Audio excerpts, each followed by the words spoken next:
మీ favourite serials ఇప్పుడు టీవీకి ముందే సన్ నెక్స్ట్ యాప్ లో మస్తుగా అందరికి ముందే చూడండి. ఇప్పుడు సన్ నెక్స్ట్ యాప్ ని డౌన్లోడ్ చేసి సబ్స్క్రైబ్ అవ్వండి.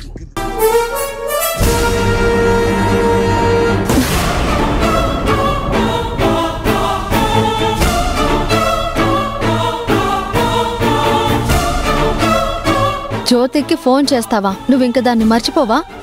అత్తయ్య మాట కూడా వినవా? నీకెందుకు అదంతా? నా ఫోన్ ఇటివు.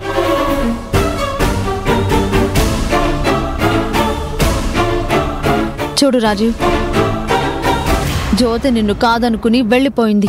ప్రేమ ఆత్మాభిమానం ఉన్న మనిషిని నువ్వే చాలాసార్లు అన్నావు. అలాంటి వ్యక్తిత్వం ఉన్నవాళ్ళు ఒకసారి స్ట్రాంగ్ డెసిషన్ తీసుకున్నారంటే ఇక ఎప్పటికీ ఆ నిర్ణయాన్ని మార్చుకోరు. చూసావు కదా, ఫోన్ కూడా కలవడం లేదు. అంటే నిన్ను ఎప్పటికీ కలవడం ఇష్టం లేక నంబర్ని కూడా మార్చేసి ఉంటుంది. ఈ నిజాన్ని నువ్వు గ్రహిస్తే అది నీకే మంచిది. నేనేం చేయాలో నాకు తెలుసు. నువ్వే నాకు సలహాలు ఇవ్వాల్సిన అవసరం లేదు. నేను కూడా నీ వైఫ్నే. నిన్ను వదిలేసి వెళ్ళిన జ్యోతి గురించి ఆలోచించడం మానేసి నీకోసం ఆరాటపడుతున్న నా గురించి ఆలోచించు. అది అప్పటికీ జరగదు.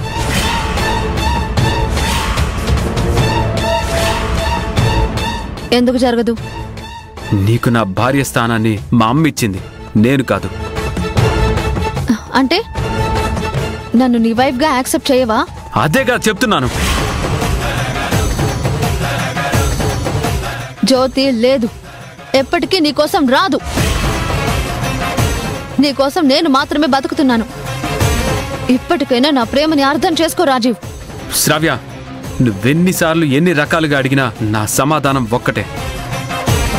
జ్యోతి నాతో ఉన్నా లేకపోయినా ఎప్పటికీ తను మాత్రమే నా మనసులో ఉంటుంది. జ్యోతి మాత్రమే నా భార్య. తను వెళ్ళిపోయింది కదా అని నేను నా మనసుని మార్చుకోను, చేతులు ముడుచుకొని కూర్చోను. నాకు ఓపికన్నంత వరకు, తిరిగి నా జీవితంలోకి జ్యోతిని తీసుకొచ్చేంత వరకు ప్రయత్నం చేస్తూనే ఉంటాను.